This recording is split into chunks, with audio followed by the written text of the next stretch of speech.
un pensionado cobra de mínima 280.000 pesos, teniendo una canasta básica de 1.200.000 pesos. Europa no quiere perder la guerra con Rusia, a Europa no le conviene perder la guerra con Rusia. Europa lo que quiere es una Rusia sometida, Europa lo que quiere es una Rusia que pueda venderle a ellos mismos gas y energía barata. Va a ser un poco también la metodología que va a usar Trump para con los aranceles. Los va a usar como fuerza geopolítica, lo va a usar como metodología de extorsión, lo va a usar como metodología para imponerse más aún en el mundo. Quiere decir lo que quiere decir el ministro de Exteriores de China es que si va a haber una guerra comercial, ellos van a estar ahí.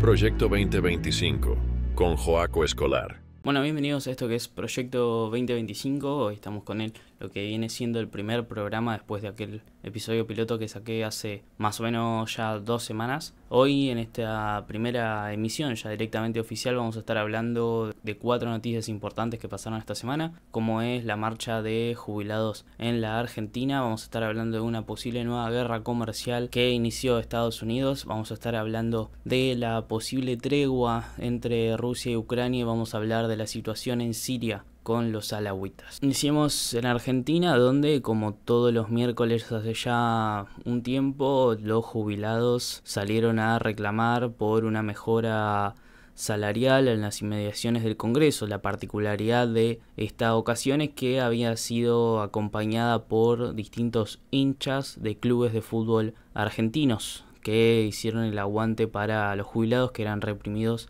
y golpeados por la Policía Federal todas las veces que se manifestaban. Uno de los datos que más hace ruido en todo este caso es, bueno, la jubilación mínima que tiene un argentino y una argentina acá. Un pensionado cobra de mínima 280.000 pesos, teniendo una canasta básica de 1.200.000 pesos. Hay 1 millón en el medio que se estarían perdiendo y que no están para los jubilados, que no pueden cubrir sus necesidades básicas, y de que del total de esta canasta básica el 22% únicamente se va en medicamentos que le estuvieron sacando y dejando de dar gratis como parte del ajuste que hace el gobierno de Javier Milei a todos estos pensionados. Con este dato de los 280.000 pesos de jubilación mínima y el 1.200.000 pesos argentinos que necesita un jubilado para subsistir mes a mes, se podría terminar toda discusión y se podría darle la razón a aquellos pensionados que salen a reclamar. Pero parece que para el gobierno de Javier Milei no es así, ya que este miércoles hubo una fuerte represión, hubo varios detenidos sin ninguna causa más que manifestarse, hubo heridos, entre ellos un fotoperiodista que perdió masa encefálica y que está luchando desde el miércoles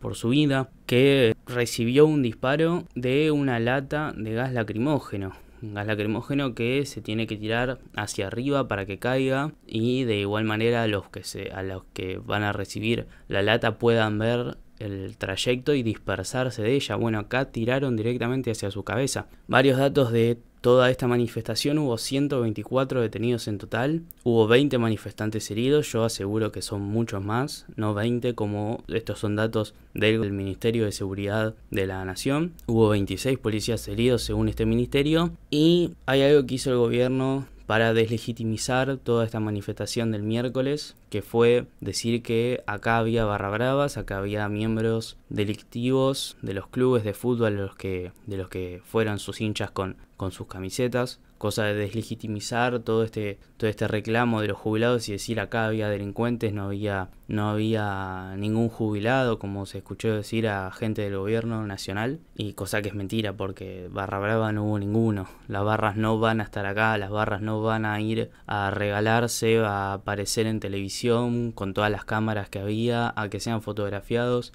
porque estas personas mantienen un perfil bajo para hacer todos los crímenes que hagan como organización, y tampoco van a ir si no hay un dinero de por medio. Los barra bravas no son así, no se manejan así, de ir porque sí. Hay que también tener en cuenta que estamos viviendo acá en Argentina con el gobierno de Javier Milei, ya más de un año de un ajuste total hacia la población. Ahí se perdieron hasta el momento, a raíz de todo esto y de las medidas económicas que está llevando a cabo este gobierno, se perdieron más de 200.000 puestos registrados y se cerraron en menos de un año más de 40.000 pequeñas y medianas empresas. Ahora sí, vamos con lo que está pasando esta semana entre Rusia y Ucrania, ya que después de lo que pasó hace 2 semanas cuando hice el programa piloto, donde el presidente ucraniano Volodymyr Zelensky se reunió con el presidente de Estados Unidos, Donald Trump, y fue esta fallida conversación entre ellos, esta fallida reunión entre ellos que terminó en una discusión entre los dos mandatarios estadounidenses, el presidente Donald Trump y el vicepresidente J.D. Vance, con Zelensky frente a todos los medios del mundo. Estados Unidos luego de esto envió un agente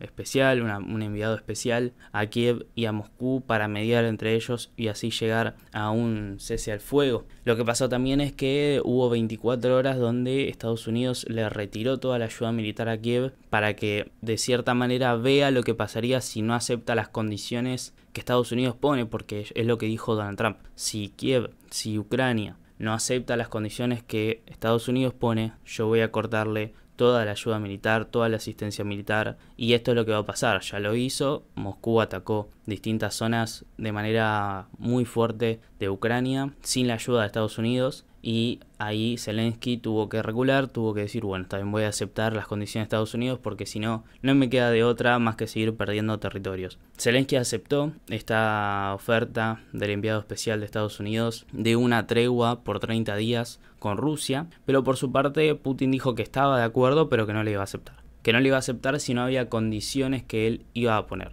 que son completamente razonables. Serían razonables también del lado ucraniano, pero Ucrania no tiene otra que aceptar lo que diga Estados Unidos por su momento actual de poca fuerza geopolítica directamente y de poca fuerza militar que tiene actualmente, entonces no está en condiciones de poner nada que quiera hacer porque no está en el lugar de poder hacerlo. Putin por su parte dijo, bueno, yo la voy a aceptar, pero tiene que haber distintas condiciones que yo voy a poner. ¿Cuáles son esas condiciones? El cumplimiento verdadero de la tregua, quiere decir que Ucrania no se rearme durante esos 30 días para así poder aprovechar esos 30 días para rearmarse y después de esos 30 días, después del fin de la tregua, poder estar en una mejor posición en cuanto a armamento para con Rusia, que Kiev tampoco forme parte de la OTAN ni entre a la Unión Europea, que eran los dos reclamos que hacía Vladimir Putin en 2021 antes del comienzo de la guerra, que Ucrania no forme parte de ninguno de estos dos grupos, que no tenga fuerzas de la OTAN como igual ya lo tiene en otra zona en sus fronteras, porque para Rusia eso termina siendo un peligro y por ende por ahora no tenemos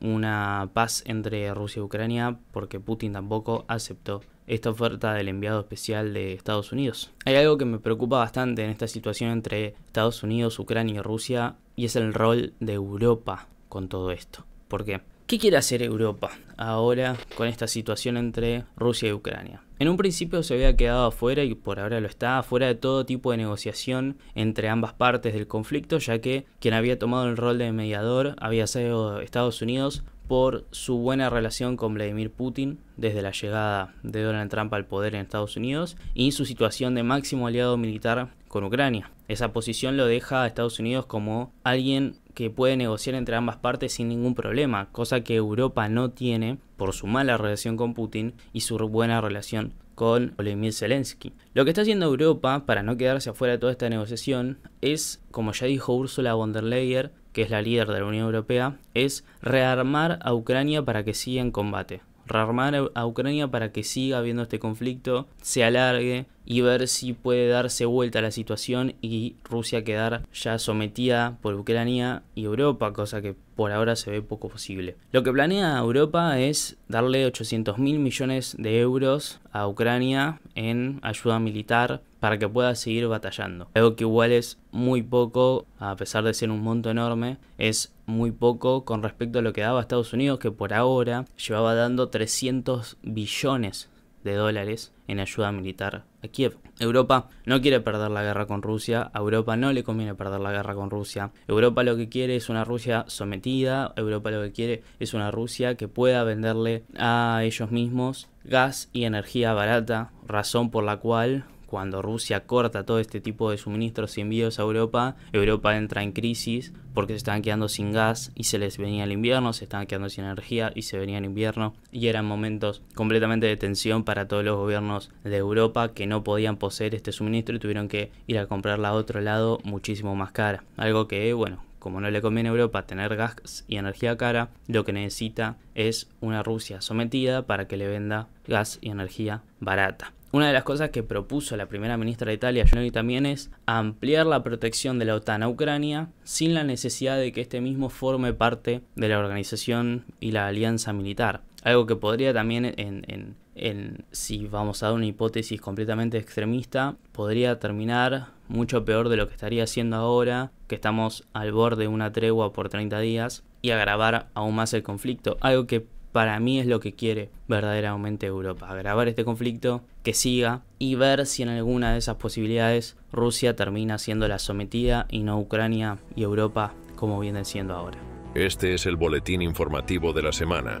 Expresidente Pedro Castillo en aislamiento tras iniciar huelga de hambre en Perú. El gobierno de Perú anunció el aislamiento del expresidente Pedro Castillo en la prisión de Barbadillo, luego de que iniciara una huelga de hambre en protesta por su detención. Castillo, quien cumple una condena por intento de golpe de Estado, denunció que es víctima de persecución política. Las autoridades penitenciarias justificaron la medida como una precaución para su estado de salud. Comienza el juicio por la muerte de Diego Maradona. Este lunes inició el juicio contra 8 profesionales de la salud, acusados de negligencia en la muerte de Diego Maradona en 2020. Los fiscales sostienen que los médicos y enfermeros no brindaron la atención adecuada, mientras la defensa alega que no hubo mala praxis. La causa podría derivar en condenas de hasta 25 años de prisión. Trump cumple su amenaza. Arrestan al líder estudiantil pro-palestino en Estados Unidos. Las autoridades estadounidenses detuvieron a un líder estudiantil pro-palestino en Nueva York, quien ahora enfrenta un proceso de deportación. La detención ocurre tras las advertencias del expresidente Donald Trump de tomar medidas drásticas contra manifestantes que apoyan a Palestina en universidades del país. Organizaciones de derechos humanos denuncian un ataque contra la libertad de expresión. Líder supremo de Irán condena las amenazas militares de Trump. Ali Khamenei, líder supremo de Irán, calificó de imprudentes las declaraciones de Donald Trump sobre una posible acción militar contra el país. Según Khamenei, estas amenazas solo aumentan la tensión en la región y ponen en riesgo la estabilidad global. Mientras tanto, la comunidad internacional sigue de cerca el enfrentamiento diplomático entre Washington y Teherán. Este fue el boletín informativo de la semana. Vamos ahora sí con Estados Unidos, vamos a seguir hablando de Europa un poco también, vamos a hablar de igual manera principalmente ahora de Estados Unidos, porque los aranceles de Trump pueden terminar en una nueva guerra comercial y lo vamos a explicar ahora. Trump aranceló, ya lo había dicho cuando iba a asumir como presidente, que iba a arancelar todos los productos extranjeros y demás para fortalecer la industria estadounidense, y aranceló la importación de productos chinos en un 20% y los mexicanos y canadienses en un 25%. En un principio que iba a ser para marzo, pero terminó atrasándose para el 2 de abril. Esta semana, lo que hizo el primer ministro de Ontario, una de las provincias canadienses, había anunciado el aumento del 25% en el precio de la exportación de energía a 3 estados de los Estados Unidos: Minnesota, Nueva York y Michigan. Lo que hizo Trump para contrarrestar esto fue, arancelar 25% los metales canadienses. Luego de esto, lo que hizo el primer ministro de Ontario es, dar marcha atrás a ese aumento de la exportación de la energía, y Trump también dio marcha atrás. A lo que voy es que esta va a ser un poco también la metodología que va a usar Trump para con los aranceles. Los va a usar como fuerza geopolítica, lo va a usar como metodología de extorsión, lo va a usar como metodología para imponerse más aún en el mundo, luego de, según él, un Estados Unidos completamente débil con Joe Biden en materia geopolítica. Lo que va a hacer ahora es usar los aranceles para posicionarse mejor en el mundo, posicionarse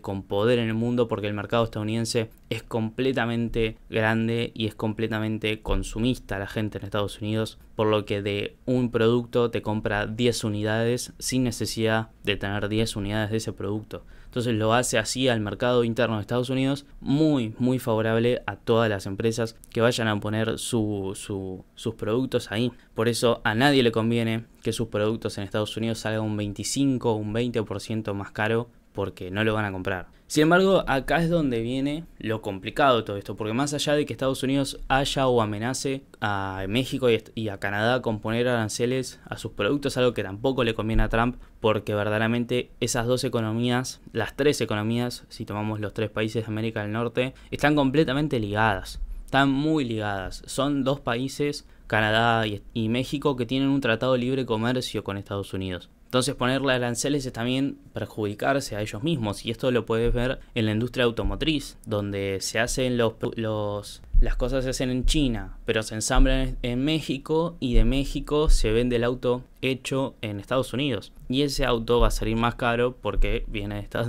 de México ya con ese arancel. Por ende también va a terminar haciendo más caro muchos productos en su propio mercado. A lo que iba a ir es que ya esta semana pasada el ministro de Exteriores de China dijo que estaba preparado y que China iba a estar preparada para cualquier tipo de conflicto con Estados Unidos, sea militar, político o económico. Lo que quiere decir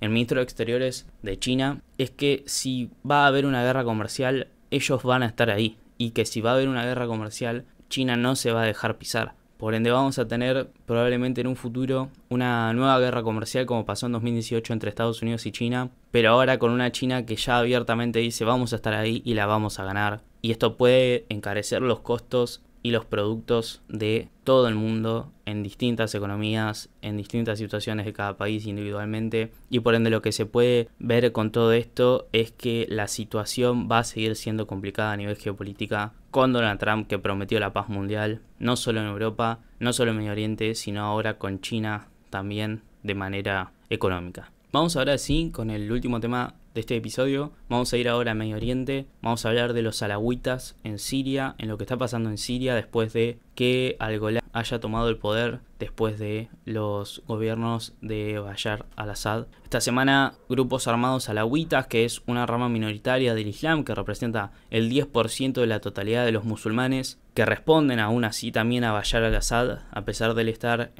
probablemente en Rusia, ya que Bashar al-Assad es alawita, y el ejército que responde al Golani. Estas dos facciones tuvieron un enfrentamiento en las ciudades costeras de Latakia y de Jablé. Este enfrentamiento entre ambas partes dejó un saldo de 231 soldados pro al-Golani y 250 soldados pro al-Assad muertos en combate. Luego de esto, las fuerzas de Al-Golani, acá es lo más grave de todo esto, las fuerzas de Al-Golani, después de este enfrentamiento en las ciudades costeras de Siria con los alawitas, comenzaron una masacre sistemática contra esta minoría étnica en Siria, y también con algunos cristianos, algo que ya se había visto desde que Al-Golani, seguir diciendo por su nombre de guerra, Al-Golani haya tomado el poder y depuesto a Bashar al-Assad. Estamos hablando de dos minorías étnicas, los alawitas y los cristianos, protegidas por Bashar al-Assad. Los cristianos y los alawitas, no solo los alawitas por Bashar al-Assad serlo, sino los cristianos también, eran protegidas por el expresidente sirio. Podían expresarse, podían ir a rezar, podían ir a las iglesias, podían tener las estatuillas que puede tener uno en su casa de la Virgen María, de Jesús, de cualquier santo, y no iba a pasar nada. En cambio ahora con Al-Golani los están persiguiendo a los cristianos, a los alawitas, y están cometiendo masacres contra estas dos minorías étnicas. Lo que está haciendo la actual gestión de Siria, que yo les puedo afirmar que llegó financiada por Turquía, y es barrer con aquellos musulmanes de otras ramas, no suníes, como los alawitas y los cristianos. Está haciendo una limpieza étnica a aquellos que no profesan la religión de la cual son los soldados y el mismo Al-Golani. Lo que ocurre hoy en Siria es culpa exclusivamente de Occidente. Es culpa exclusivamente de países como Turquía y de países como Israel. Primero, por haber financiado a Al-Golani todo este tiempo, y segundo, por dejar que pase todo este tiempo. De Israel no me lo esperaba, de Turquía más o menos, pero de igual manera es culpa de Occidente todo lo que hoy pasa en Siria. El resultado de ese financiamiento de Israel y ese financiamiento de Turquía hacia Al-Golani son estas masacres que estamos viendo hoy en día, es esta persecución a las minorías étnicas en Siria, es el asesinato sistemático y constante a los alawitas, y es el asesinato sistemático y constante a los cristianos por parte de las fuerzas de Al-Golani en Siria. Todo esto es, y lo vuelvo a repetir, resultado del financiamiento que hizo Turquía y del financiamiento que hizo Israel hacia Al-Golani para deponer a Bashar al-Assad y así también cumplir ciertos objetivos de ellos. ¿Por qué? Porque según él mismo su nombre de guerra proviene de los Altos del Golán. Los Altos del Golán son los que hoy está capturando Israel, aprovechándose de una Siria completamente dividida, de una Siria completamente descabezada, de una Siria completamente sin Estado, sin ejército, y que va a estar esta situación empeorando día a día, como lo estoy reportando hoy y lo seguiré haciendo durante todo el tiempo que pueda. Bueno, esto fue todo por hoy, esto fue todo durante esta semana. No te olvides de seguirme, no te olvides en todas las redes sociales que tengo, donde me puedes encontrar como Joaco Escolar. Vos podés seguirme ahí, te vas a enterar de cuando suba algún episodio, cuando no. De igual manera podés suscribirte al canal, activar la campanita, darle like, comentar tu opinión con ningún tipo de censura y sin ningún tipo de miedo. Así que eso es todo por esta semana y nos vemos, espero que el próximo fin de semana.